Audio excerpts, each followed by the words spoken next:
It's another Q&A edition of Optimal Health Daily, episode 605, and I'm Dr. Neil Malik. Hey there, happy Friday. Welcome to another Q&A edition of Optimal Health Daily, where I answer your health questions related to fitness, diet and nutrition, and lots more. You send me the questions, and I answer them for you. When I'm not doing this podcast, I actually teach at 3 institutions. I'm the chair of the Department of Nutrition and Basic Sciences at Bastyr University, California, where I teach in the Master of Science in Nutrition for Wellness program. I also teach health and nutrition classes at 2 other institutions. And as far as my credentials go, I have my Doctor of Public Health degree with an emphasis in chronic disease prevention and nutrition. I'm also a registered dietitian nutritionist, a certified health education specialist, and a certified exercise physiologist through the American College of Sports Medicine.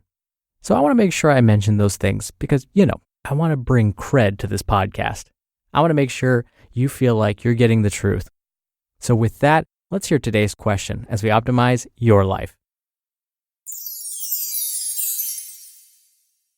Hello, Dr. Neil. This is Andy. I want to say that so far I am loving the podcast. I've just experienced it recently.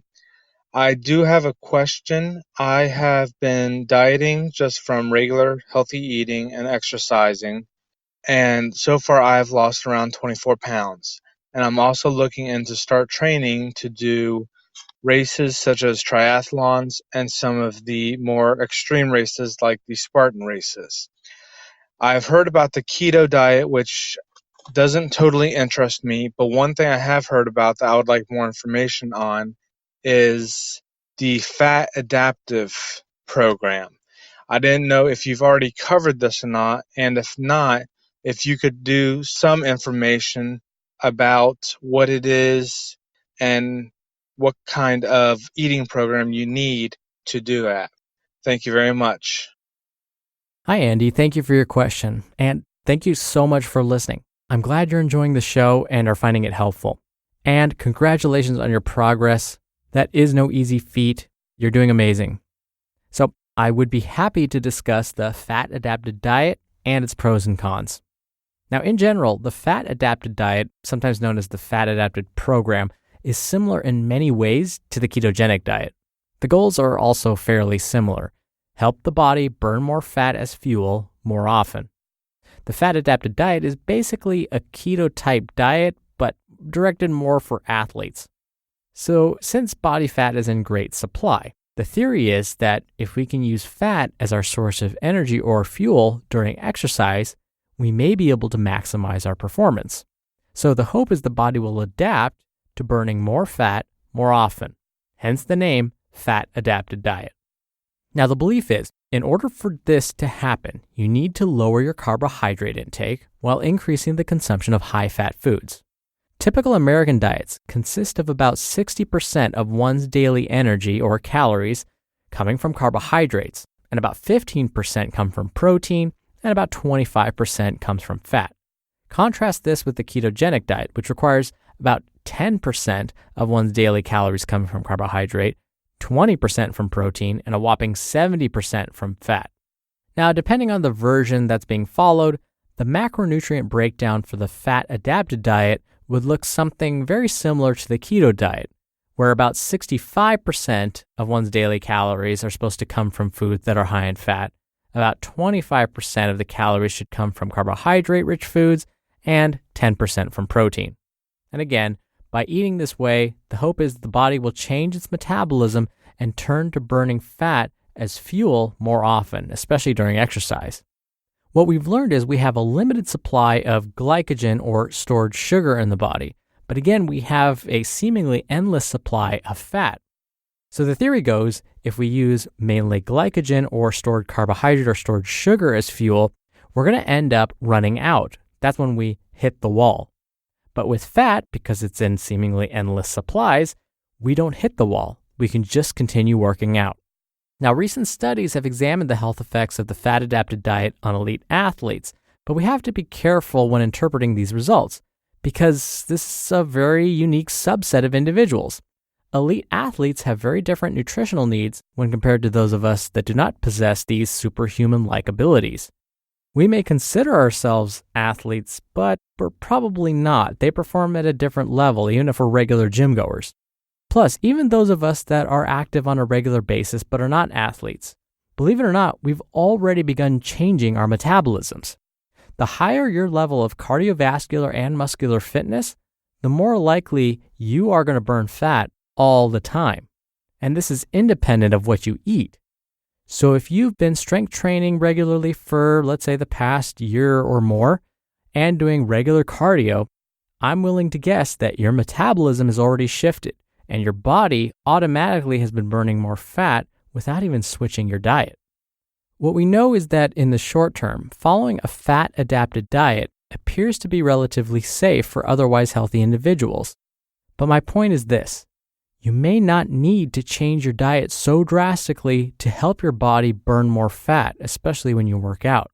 When switching from a standard American diet, which consists mostly of carbohydrates, to one of mostly fat, like in the fat-adapted program, there will be some side effects. Complaints in the past have ranged from feeling fatigued, which could be the result of having low blood sugar due to the decreased intake of carbohydrate, constipation, also due to the reduced carbohydrate intake, or in some cases diarrhea because of the increased fat intake. Some also may develop gallstones, and there's the risk of developing vitamin deficiencies as well.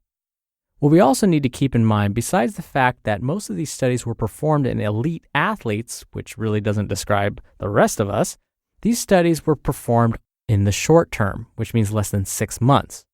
I always like to tell the story of my conversation with a leading ketogenic diet researcher while attending an academic conference a while back.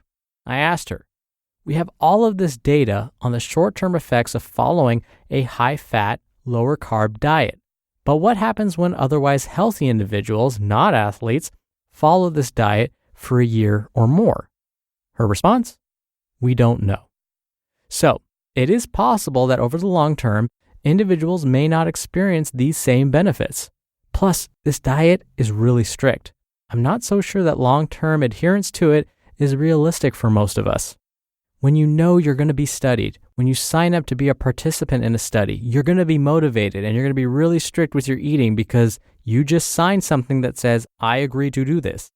But for those of us that just want to look our best and feel our best and get the max out of our workouts, it may not be as motivating to eat in such a restricted way. But let's say this type of eating pattern does appeal to you. It would be wise to discuss this diet with your physician to be sure that it's safe given your current health status and your prior health history. And if you do decide to move forward with this, I would recommend you incorporate this pattern of eating very slowly to prevent any uncomfortable side effects. Thank you so much again for your question, Andy. You're going to be entered into a very small raffle every month to win a book. And if you want to be in the raffle, send me a question. Just come by oldpodcast.com/ask. You can record right from your computer's microphone. It's really easy, and you can even play back your message and do retakes before sending it in. Or you can do it the old-fashioned way and call in your question. The number is 61 I love OHD. Both methods are in this episode's description, which you can find at oldpodcast.com. Thank you for sharing your week with me. I hope you had a wonderful one. Thank you for listening every day and all the way through. Thank you for sharing the show with someone. I'm full of thank yous. Hey, 'tis the season for thankfulness, right? I hope you have a wonderful weekend, and I'll be back here on Monday where your optimal life awaits. Hello, Life Optimizer. This is Justin Malik, creator and producer of this show and Optimal Living Daily, the brother podcast of this one. Literally, I'm Dr. Neil's brother. If you like the format of this show, you'll love Optimal Living Daily too, where I also read to you from blogs, but cover other topics like personal development, finance, and minimalism from bloggers like Derek Sivers, The Minimalists, Zen Habits, and many more. So for more amazing content read to you for free, come subscribe to Optimal Living Daily too, and together we'll optimize your life. You've been listening to Optimal Health Daily. Be sure to hit the subscribe button to stay up to date on each new episode, and head to oldpodcast.com. That's oldpodcast.com for a free gift, as well as more actionable tips and resources to help you maximize your potential. Thanks for joining us, and remember, your optimal life awaits.